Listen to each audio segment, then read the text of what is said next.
नमस्कार। उत्तर प्रदेश के पूर्वांचल का आजमगढ़ जिला, आजमगढ़ का वो अद्भुत गांव जिसका नाम है जुकहरा।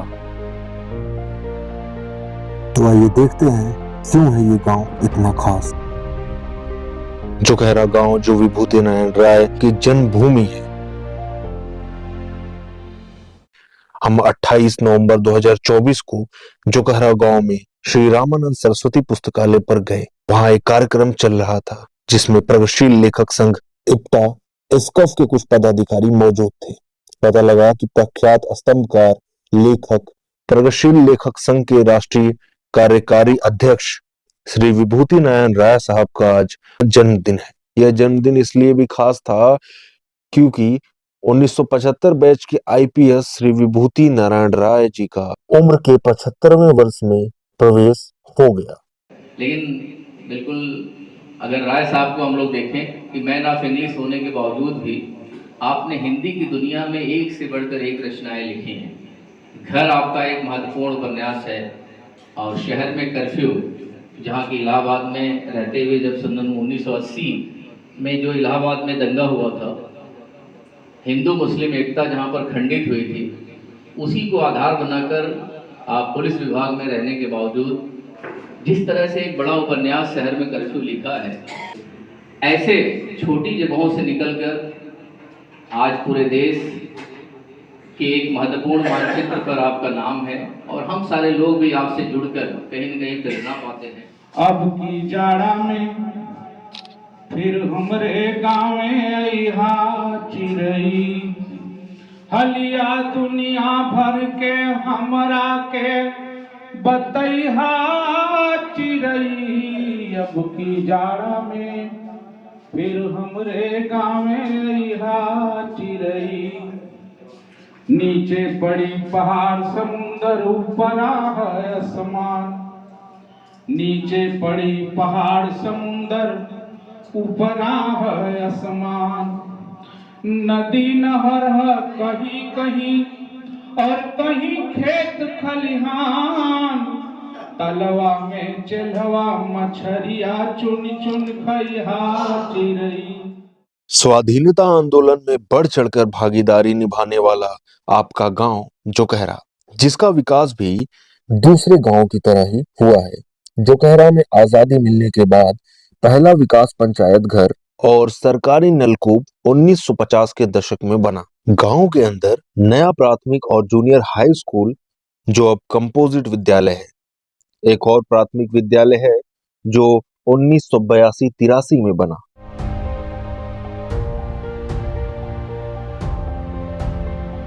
इस भवन का निर्माण हुआ है 1982-83 में। यहाँ पे ये भवन बना। पहले वो वहाँ था पंचायत भवन के नाम से पंचायत चलता भवन था। में प्राथमिक विद्यालय आजादी फिर के वो पहले वहाँ से से उठकर यहाँ आ गया। तब ये जब बिल्डिंग ये बनी, भवन बना 1982-83 में ये इसका निर्माण हुआ। लेकिन ये विद्यालय आजादी के पहले का। इस गांव में भूमिहार सवर्ण जाति की संख्या अधिक है। इसके अलावा भर, पासी, नाई, धोबी, कहार, कुहार, लोहार, तेली इत्यादि जातियां मिलजुल कर रहती हैं। उत्तर भारत के हर गांव में सवर्ण आबादी के आसपास में दलित पिछड़ी जाति के लोग सवर्ण वर्ग की सेवा में बसाए गए थे, जिसका स्वरूप जुकहरा गांव में भी कच्चे पक्के मकानों के बीच आज भी इसका स्वरूप कायम दिखता है। कहीं अगर बड़ी बड़ी कोठी है तो उसके आसपास किसी दलित और पिछड़े गरीब का मकान भी है। गांव में जाने पर पता चला कि यहाँ 8 स्वतंत्रता सेनानी रहे हैं। राय साहब के पिता रामानंद राय 1942 के अंग्रेजों भारत छोड़ो आंदोलन में भाग लिए थे और आगे चलकर वे जज बने। श्री विभूति नारायण राय साहब के पैतृक घर गांव से आज भी अपने नए पुराने स्वरूप में कायम है। पहले के गांव, जिसे पूर्वांचल की भाषा में मिट्टी का थपुआ नरिया या खपड़ैल के मकान होते थे। विकास के बदलते दौर में अब इस तरह के कच्चे मकान बहुत कम बचे हैं। राय साहब की पैतृक पक्की कोठी पर आज भी खपड़ैल है। श्री विभूति नारायण राय ने पुलिस महकमे में बड़े पद पर रहते हुए 1993 में अपने गांव में श्री रामानंद सरस्वती पुस्तकालय की स्थापना की। पुस्तकालय और उसका परिसर देखकर लगता है कि आजमगढ़ के जोकहरा गांव में यह एक पर्यटक स्थल जैसा है।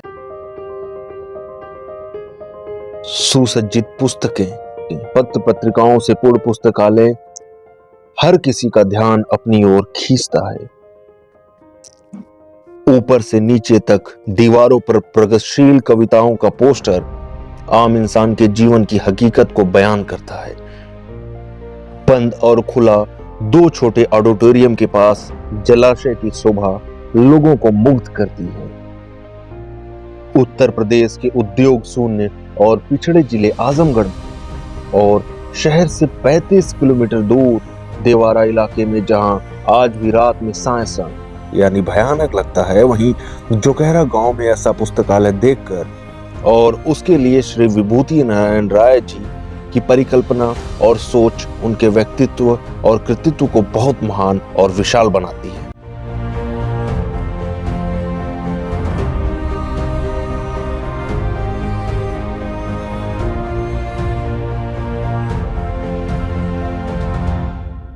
हम इस समय श्री रामानंद सरस्वती पुस्तकालय जोकहरा आजमगढ़ उत्तर प्रदेश में हैं।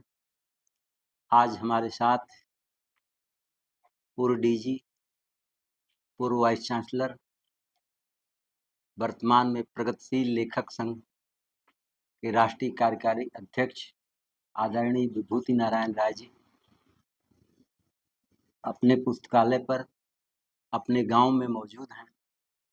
हम साथी के माध्यम से आपसे ये जानना चाहते हैं कि आप जब पुलिस की सेवा में बड़े पद पर थे, उस समय इस पुस्तकालय की परिकल्पना, ये पुस्तकालय कहीं बड़े शहर में भी हो सकता था।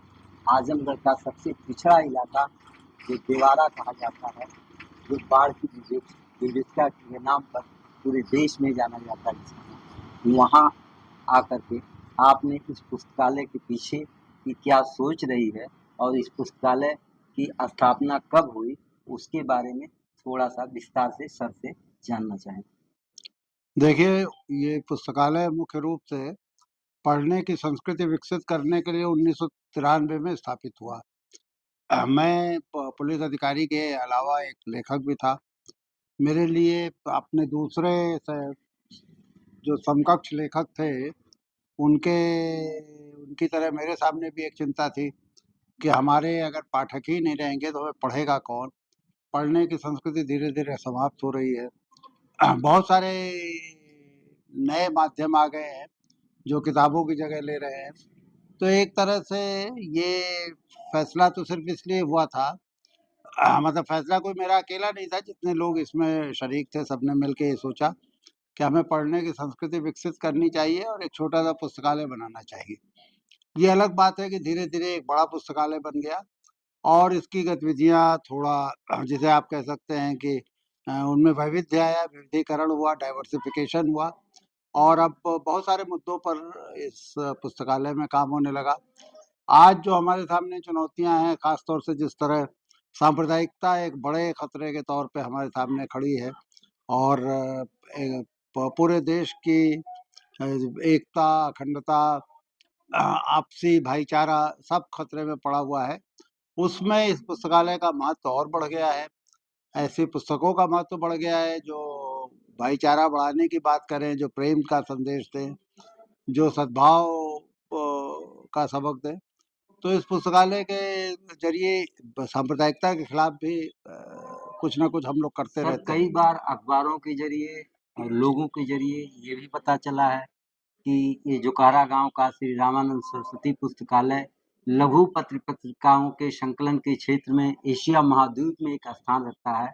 पुस्तकालय को हमने देखा भी है, पुस्तकालय को कवर भी किया है, आपका पैतृक घर भी देखा है। आपका पैतृक घर ऊपर आज भी थपुआ और नदिया दिखाई दे रहा है। गांव में आज भी कोई सघन आबादी नहीं हुई, लेकिन आपका घर गांव के बिल्कुल उत्तर साइड में और पुराना जो बाग बगीचा उस समय का है, घर में ताला बंद है, कोई रहने वाला नहीं, जबकि आपका परिवार काफी बड़ा है।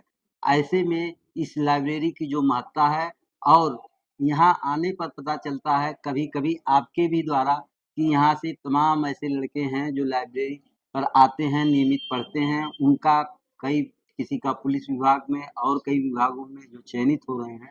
हम क्या देखें कि आने वाले समय में जो हम सांस्कृतिक मोर्चा है या प्रगतिशील मोर्चा है, जिस प्रगतिशीलता की आप बात करते हैं देश और दुनिया के सामने, इस लाइब्रेरी के ज़रिए कितने लोग जुड़ेंगे, उस प्रगतिशील मोर्चे में शामिल होंगे या सरकार की विभिन्न योजनाओं या सेवाओं में इसको किस रूप में देखा जाए, उस रूप में पुस्तकालय आगे क्या करे?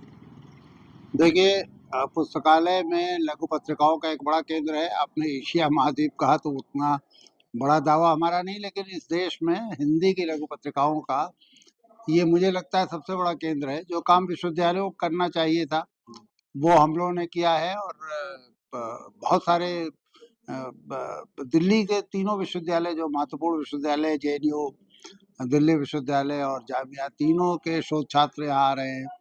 बनारस हिंदू विश्वविद्यालय के शोध छात्र, दूसरे विश्वविद्यालयों के भी शोध छात्र आ रहे हैं और जिन्हें लघु पत्रिकाओं में दिलचस्पी है, लघु पत्रिकाओं पे काम कर रहे हैं, वो यहाँ इसका लाभ उठा रहे हैं।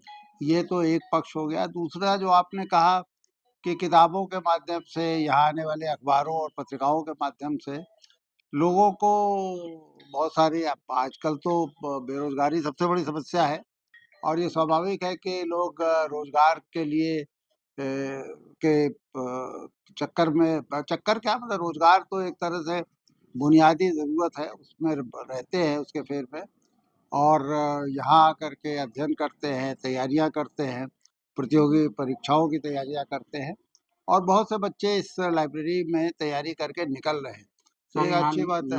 नाबार्ड या यूनियन बैंक या जैसे सरकारी संस्थान जो इस पुस्तकालय के लिए जो सहयोग कर रहे हैं, जो प्रशिक्षण दिलवा रहे हैं, और सबसे बड़ी बात कि जो आधी आबादी हमारी कही जाती है, उस आधी आबादी के लिए महिला हिंसा के खिलाफ जितना भी एक आंदोलन, वो जैसा कि हम जानते हैं और इस पुस्तकालय से जुड़े भी रहे हैं, जुड़े हैं, कि पूर्वांचल में या प्रदेश में ऐसा कहीं कोई संस्थान नहीं दिखा हो कि एक साथ इतने सारे काम एक गांव में हो रहे हों।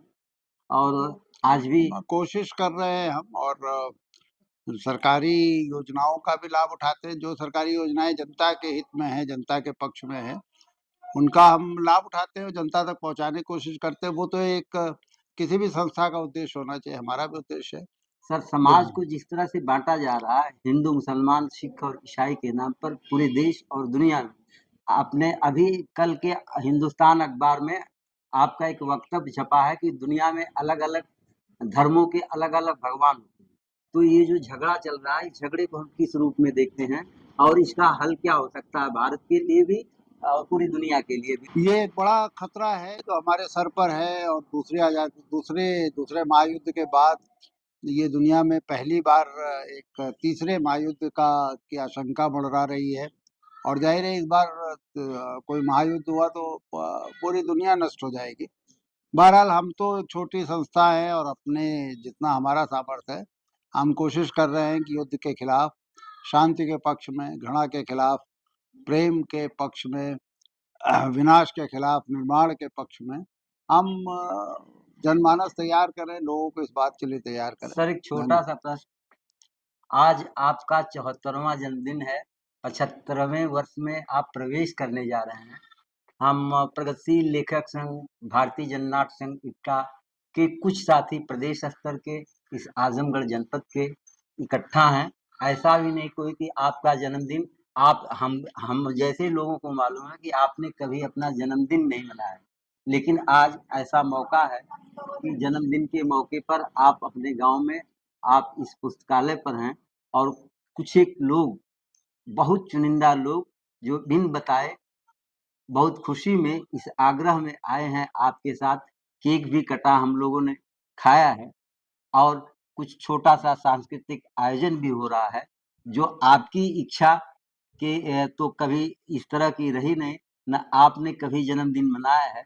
आपको कैसा लग रहा है कि इस 75वें वर्ष में आपका प्रवेश हो रहा है, या हम जैसे लोग, प्रगतिशील जनवादी लोग, आपकी उम्र के लिए कामना करते हैं कि आपका आने वाला जो 25 साल, जिसको धार्मिक रूप से संन्यास आश्रम कहा जाता है, आप न धर्म में विश्वास करते, न ईश्वर में विश्वास करते, एक अनिश्वरवादी होते हुए भी, लेकिन हम जिस दृष्टि में देखते हैं अपने विभूति नारायण जी को, वह विभूति नारायण का आने वाला 25 साल ऐसे ही सुखमय हो और हम लोगों के बीच में एक पथ प्रदर्शक की भूमिका आजमगढ़ से ही लेके नहीं, उत्तर प्रदेश और देश में एक लेखक स्तंभकार की तरह से निभाते रहें।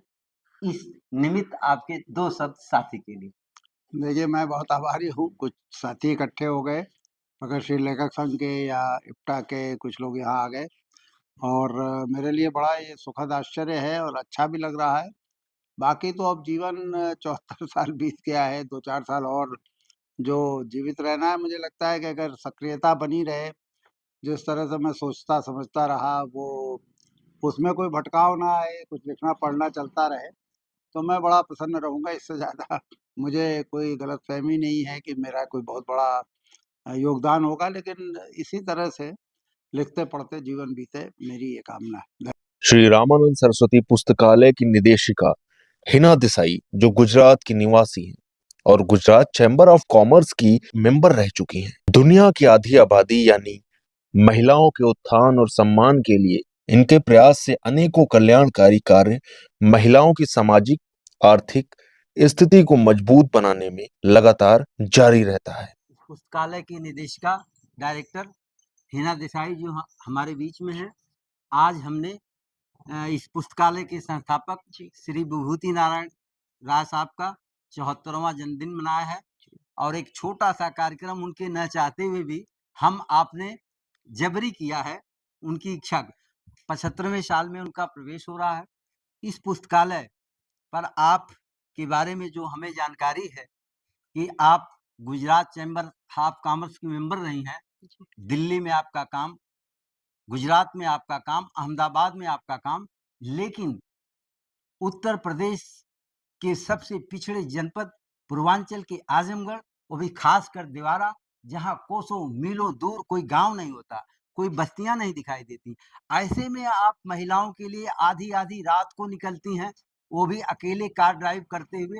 ये जो चर्चा का विषय पूरे पूर्वांचल में है, आजमगढ़ में है, ये हौसला, ये हिम्मत, ये ताकत आधी आबादी के लिए आपका जो संघर्ष अब तक रहा है 2-3 दशकों से, आपने इस लाइब्रेरी पर दे करके लगभग हम जितना जानते 20-25 साल से आपका जो सहयोग इस लाइब्रेरी पर चल रहा है आधी आबादी के लिए, उसमें किस तरह के काम किए हैं, आगे क्या काम करने बाकी हैं, जो और काम किए जा रहे हैं, उसके बारे में आप हमारे साथी के दर्शकों को बताएं। बहुत बहुत शुक्रिया जितेंद्र जी। जैसा कि कई लोग जानते हैं, संस्था जो है वो जेंडर और कास्ट ये 2 मुद्दों को लेके काफ़ी अरसे से चल रही है और हम एक ऐसे समाज की स्थापना करना चाहते हैं जहाँ पे महिलाओं को भी उतना ही सम्मान मिले जितना एक पुरुष को घर में मिलता है। तो पुस्तकालय जो है वो एक तो उनके बीच में पढ़ने का एक शौक पैदा हो, उनका जो करियर है वो सामाजिक रूप से भी समृद्ध हो, वो आधिकारिक रूप से एकेडमिक रूप से भी समृद्ध हो, उसके लिए प्रयास करता है। साथ ही साथ पुस्तकालय की ये हमेशा ही एक मान्यता रही है कि अगर महिलाएं मजबूत होगी तभी समाज मजबूत हो सकता है। तो सबसे पहले हम ये चाहते हैं कि एक महिला टूटे नहीं और उसके लिए जो भी ज़रूरी हमको लगता है वो सारी चीज़ें पुस्तकालय करता आया है। उसमें उनको अगर उनके साथ कोई हिंसा हो रही है, किसी प्रकार की प्रताड़ना हो रही है, तो उनके साथ खड़े रहना, उनको अपने निर्णय लेने के लिए मजबूत करना, क्योंकि हम ये मानते हैं कि हर महिला का निर्णय जो है वो उसका खुद का होना चाहिए, ना कि हमारा भी थोपा हुआ निर्णय। हम नहीं चाहते कि हम उसके ऊपर हावी हो। तो सबसे बड़ी जो कोशिश रही पुस्तकालय की वो यही है कि हर महिला अपने संपूर्णत्व को प्राप्त करे, वो अपना जो पोटेंशियल है, उसकी जो क्षमताएं हैं, उसको पूरी पहचान सके और उसको आगे बढ़ाने में उसको जो सपोर्ट की जरूरत है वो पुस्तकालय उनको करता आया है। हम उनके जो मामले होते हैं वहाँ पे उनकी पैरोकारी भी करते हैं। उनका क्षमतावर्धन करने के लिए हम विविध प्रकार की कार्यशालाओं का आयोजन करते हैं। हम उनके वोकेशनल ट्रेनिंग जिसको हम कहते हैं कौशल विकास, उस पे भी कार्य कर रहे हैं और आने वाले दिनों में हम मेंस्ट्रुअल हाइजीन पे भी काम करने जा रहे हैं, क्योंकि जब एक महिला स्वस्थ होगी, तभी आने वाली आपकी पुष्ट स्वस्थ होगी। तो ये एक पूरे समाज की ज़िम्मेदारी है कि हम माहवारी को जो अछूत मानते हैं, उस अंधश्रद्धा से बाहर आए और हम महिलाओं को वो सम्मान दें उस वक़्त भी जिसकी वो अधिकारी है। तो आने वाले वक़्त में हम उस पे भी काम करने जा मैम, रहे जहाँ तक हैं। हमें जानकारी है, आपने जिन सवालों पर महिलाओं पर बोला है, जी, हमें जहाँ तक जानकारी तारीख है कि पिछले वर्ष फरवरी 2023 से मई तक जी, आपका एक ऐसा प्रशिक्षण था नाबार्ड की तरफ से, जी, जी, तमाम बालक-बालिकाओं ने जी। वीडियो के लिए, कैमरे के लिए तमाम तरह के प्रशिक्षण दिए, जो फ़ोटोग्राफ लगे हमने उनको हुँ, हुँ, दिखाया हुँ। भी है। हुँ, हुँ। और आपके ही यहाँ जो जिस साथी चैनल से आप जी, बात कर जी, रही जी। हैं, जी, आपके ही हमारे साथी सेंटर से जुड़ी 2 बच्चियाँ, नेहा मौर्य और सुचि बाला, जिनको आपने प्रशिक्षित किया 6 महीने और वो आज भी साथी के साथ वो काम कर रही हैं। उनकी ही प्रेरणा, उनकी ही परिकल्पना थी कि सर, साथी जैसा चैनल बने और जेंडर इक्वलिटी जिसका काम हो आधी आबादी के लिए, हमने 6 महीने सोचा था और ये बात आज आपसे बोल रहे हैं, बीच में कभी इस तरह की नहीं, बात नहीं, नहीं ये हुई थी। पुस्तकालय ये के लिए। आपका जो साथी बना है, इस जी, जी, जी। पुस्तकालय के साथ है, आपके महिला आंदोलन के साथ है, आधी बहुत-बहुत आबादी शुक्रिया। के साथ है। इसके लिए 2 शब्द हम आप मिल कर के बहुत-बहुत इस इसके कारवां को आगे लिए बढ़ा सकें। वो दोनों हमारी बेटियाँ जो है उसको मैं बधाई देती हूँ, और ये हमारे लिए एक गौरव की बात है कि वो जो संदेश यहाँ से लेके निकले हैं, उस संदेश को वो आगे बढ़ा रहे हैं। क्योंकि जब तक जेंडर इक्वालिटी हम स्थापित नहीं कर पाएँगे, तब तक हम एक समृद्ध समाज को नहीं बना पाएँगे।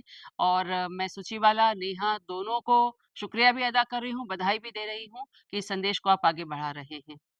बहुत-बहुत बहुत-बहुत शुक्रिया। धन्यवाद। शुक्रिया, धन्यवाद। शुक्रिया।